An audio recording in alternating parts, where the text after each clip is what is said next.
Juče je cijel dan padala kiša. Ej, ostavite mi mačke. Sad idem da prošetam malo. Evo bubeste. I juče smo dan proveli u Čunguli. Radili tamo na obnovi dedovine, da kažem tako.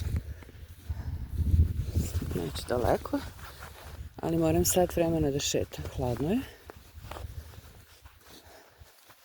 Danas je i Sveta petka. Idemo u Kruševac na slavu kod Radovanove najstarije sestre. Da otkrenem da mi fali dugme na prsluku. Tako, eto. I mačići.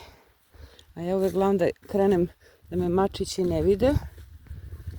Da ne idu i oni u šumu. Ali me videli. Eto, pozdrav.